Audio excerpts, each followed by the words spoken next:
Hey, good morning. How's everybody today? It is morning. It's 10:10 down here, 11:10 up there. Well, the end of democracy is close. I have this, I get a lot of information off of YouTube. I get information off. I like to watch some of those videos just to see what other people are thinking. I do MSNBC, CBS, ABC, The Guardian, Politico, and CNN. But I go back now. Let's take YouTube for a moment. All right. When you see the headlines when I get to my YouTube page and I look at the headlines, I see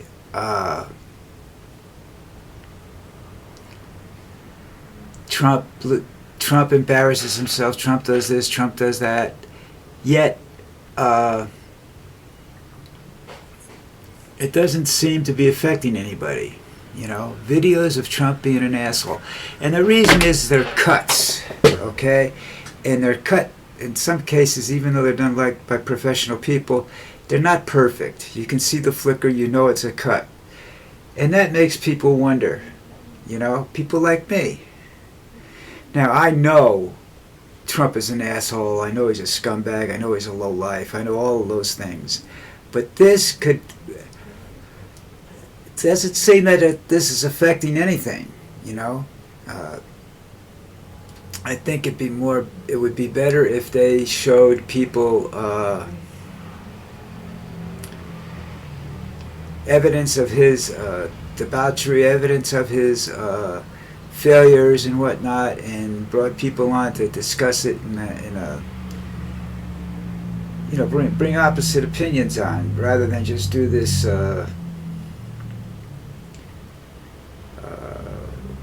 whatever that they call that. Okay.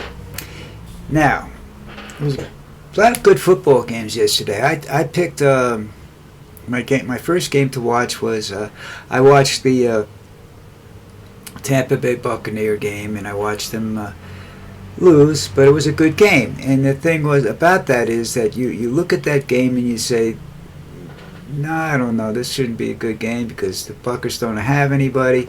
And it turned around to be a good game. They could have pulled it out, maybe if they started the late rally a little earlier. Then you have my second game. What was my second game? Second game couldn't have been that good because I don't remember it otherwise, But I do remember it. I have to remember it. Something's going on in my brain cells again. That's all right. Don't worry about it. We'll find out. I just need one of the letters of the game. Raiders-Chiefs game. Now, on paper, that should never have been a good game. It turned out to be a very exciting game going down to the end. Okay? On paper, it looks like it should have been the Raiders should never have been in it. But I got news for you. When the Raiders or the Broncos and the Chiefs get together, those games are pretty damn good. So even if they're out of the contest, you should really take a look at them, That's what I do. Of course, I only had one choice late last night. The 49er Cowboy game finished at 10:30, which means next week, a couple of weeks, is going to start finishing at 11:30, and I won't see the endings of these games because I just can't. That's usually when the games aren't close anyhow, so it doesn't make much difference whether you see it or not. That game should have been exciting, and it was exciting. And not as close as it appears to be in the score, though, And I looked at it and I said to myself, what's the problem there? Well, Dak shows flashes of brilliance during the game and looks, he's going to make a comeback, and everybody gets excited in the stands, and then he fails.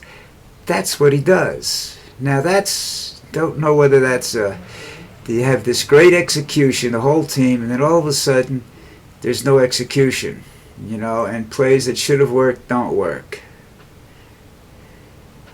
So, that's where that ends up, and I don't know what to make of that. But anyhow, it was a good weekend. It was a nice, relaxing day. Uh, I didn't even know Trump.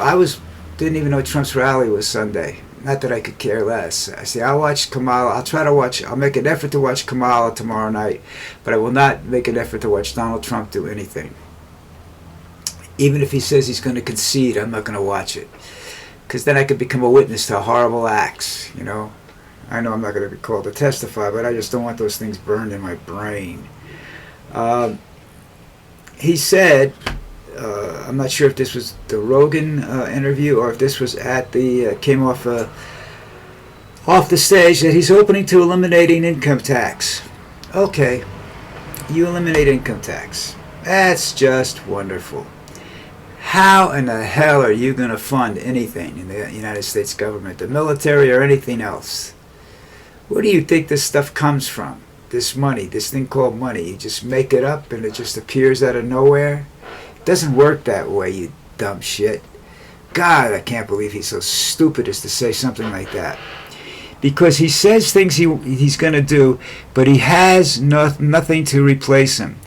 This goes back to his first election when he was, let's get rid of Obamacare, I want it gone. And the proposals that came forward didn't work. The Republicans couldn't come up with anything good to replace it. That's the problem with the Republican Party and with Donald Trump. They like to say a lot of things, but they have no idea how to do it. They want to get rid of Social Security. Fine, what are you going to replace it with? I don't know. You can't do that. Okay? You have to have some program in the works that's going to... You just don't get rid of something. You replace it with something better, and then you're hailed as a hero and a wonderful person instead of a stupid idiot, which is what he is. Okay? That was one of the other things I saw today. I think this probably is from CNN, where Kamala Harris has challenged Donald Trump to take a cognitive test. Says she'll take one if he'll take the exact same test next. Not a different test, the same test. And he won't do it. First of all, he has somebody to translate the word cognitive for him. And he'll say, oh, I'm too busy right now, whatever. Because he's not smarter than everybody else in the room. That's the problem. He's as dumb as or dumber than the people that are supporting him. Okay? I don't think he could be any dumber than the people that are supporting him, but,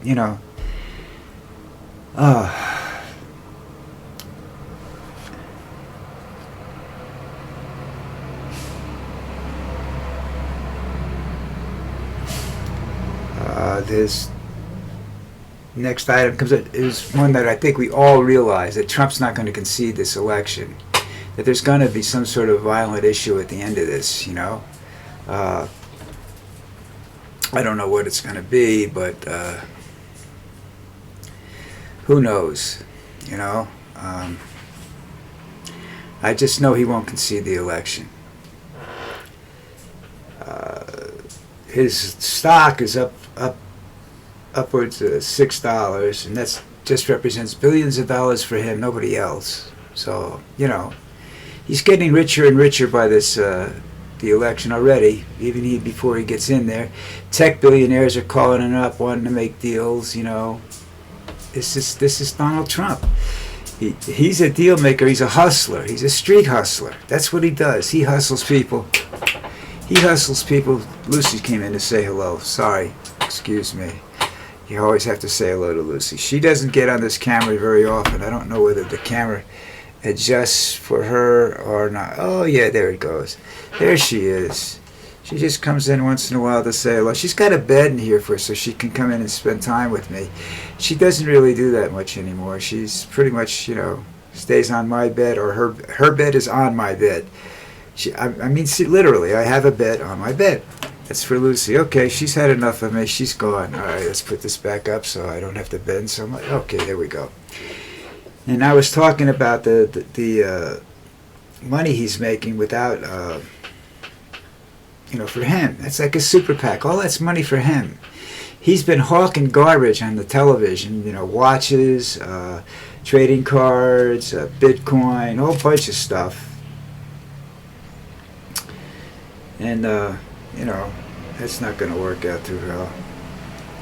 And then to bring it into this rally, which I honestly thought would have been during the week. It wouldn't have been on the football Sunday, but I'm waiting to see if he goes after the NFL if he gets elected, because the NFL's one of his biggest enemies, because they wouldn't accept him into their little group way back when, and he had to buy a USFL team that it went bankrupt. Let's see, is there anything he's done that hasn't gone bankrupt lately? That'll happen to his hotel, especially if he doesn't get elected, because it's already got 2 big mortgages on it. So, okay, going back into this rally. There was a rally. I think it was the same place. I'm not sure if it was the same. I don't think it was the same day. I didn't read any dates on it when I looked it up.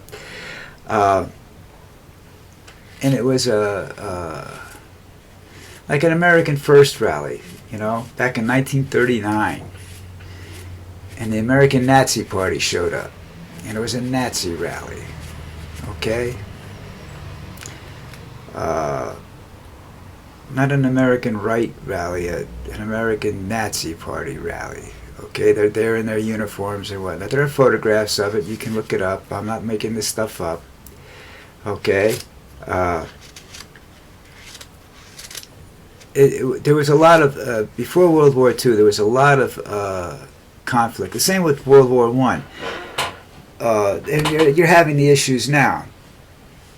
When any kind of violence, worldwide violence or a war-type violence comes into play, you get people don't want to do it, for whatever the reasons are. Okay, and then you have people that become sympathetic to the other side. All right, and these are people that Hitler plays on and played on, and Trump plays on. They're dissatisfied with the way the world is going. All right. Now there are a lot of ways you can do it that are very simple, without putting an asshole in office, because he's not going to change the world. Okay, they'll take him out long before they allow that to happen. But a lot of the policies that in our country could change, a lot of our government could change, and not for the better. Okay, because again, I like to see things that government isn't black and white. It's not like artificial intelligence thinks. It's not good or bad. Government's got its weak points. It's got its good points. You have to, but government was designed to be compromise, discussion. It wasn't designed to be totalitarian. That's what the Congress and the Senate are about, discussion. It's not happening because of party politics. I think if I was smart, I'd ban political parties, and just let the public be forced to sit around and talk different views and whatnot, and see what we could gain. I don't know whether that works either, because we got about 30 political parties down here, and that's, a lot of the Latin American governments have this, and they end up with fistfights in the Congress and whatnot. Not that that's a bad thing, because it usually gets problems solved too, but but anyhow, he's standing up there yesterday, and I like I said, I just watched little clips of it, to see. And he's and the thing I know, he's not wearing his red tie. He's wearing a black suit with a yellow tie, and apparently that's to pay homage to the Proud Boys. This guy is already preparing to go to war. The Proud Boys are going to become the secret police. They will be installed instead of the FBI. You'll see, he will have a secret police, guarantee you. Because if he doesn't do it, the people around him will do it, And that's a sad thing, sad commentary. That, people forget that what a monster Hitler was, because the news gets diluted. Because I remember I had an encyclopedia, an illustrated. It's called World Book Encyclopedia. I had it, and it was from 1946 or something like that. Right after the war, it had a lot of pictures of the atrocities that were committed in the war, and a lot of pictures of victories that happened and defeats, even defeats that happened. It was illustrated that section of the encyclopedia, and I noticed reading that. I read it. I guess I was. When I read it, it was probably in the 60s, the first time. I don't have it anymore. I didn't bring it down here. I got rid of it before I came down here. I shouldn't have done that, but I did. But one of the things that I found interesting was that history changes a little bit. Things that you've been hearing in school for years. It's like mathematics. They've changed the way the way subtraction and addition is done. 2 plus 2 doesn't necessarily equal 4 anymore. Things change, and unless you're, things like that, unless you're in school, you can't keep up. You don't keep up with them unless you use them. I use history, so I notice the changes in the history books because I like history and I like to learn, and I like to see why certain things happen and why other things are happening now. I can't tell you why things are happening now, other than the situation is very similar in terms of 1926 and on, because of various things that happened in the United States, the Depression, everything else that came about. There are people that say World War II happened because Roosevelt wanted to get bring prosperity back because of the Depression. That's a hard way of doing it. A lot of people had to die. Millions of people had to die for that. Not just Jewish people. I think there's over 1 million Americans died in that war too. I forgot all the statistics about it. I don't try to remember statistics of war. Battle plans I try to remember, and how battles were won or lost because of simple mistakes, or the effort of one individual. You had it's like. D-Day, this one American beach was all tied up, and if it hadn't been for the efforts of something like 12 men or something like that, we never would have got off the beach. But that's misinformation helped do that. That's why people notice that. They say, let's do this, we can win if we do this, because we'll lie and put all this misinformation out there, and there are people out there that will believe it. Well, in Hitler's case, there were generals that believed it. Good generals that knew what the hell was going on. And we did something that was totally unexpected. Where we did, not unexpected. They knew it was coming. They just didn't know. They just had the wrong place. Okay. But the people in Germany were dissatisfied after World War I, and Hitler chose to blame the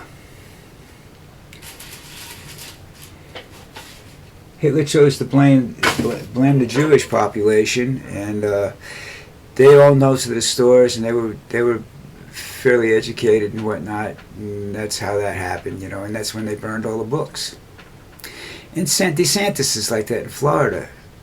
Let's stop education. Let's stop people from reading these books that can encourage imagination and free thinking and whatnot. Let's destroy those books. Ban them.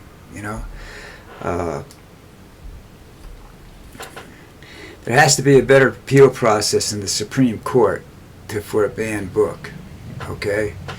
So that's something, I would do if I was elected. I would work on that. I don't have a lot of other answers to the problems. I have no answer to healthcare. I have no answer to inflation, other than inflation is driven by supply and demand. And the supply and demand is created by manufacturing shortages. They claim they don't have the product, the material to manufacture. There's a lot of different ways that goes about, and I'm not saying it's false or not, but there's the economy is like magic, but Trump doesn't care about that, and that's something you have to really take a good look at. Listen, I'll be back. I'm reached my 20-minute mark, and I really know you people stopped listening to me about 5 minutes ago. So I'm going to get out of here, and I'll see you tomorrow.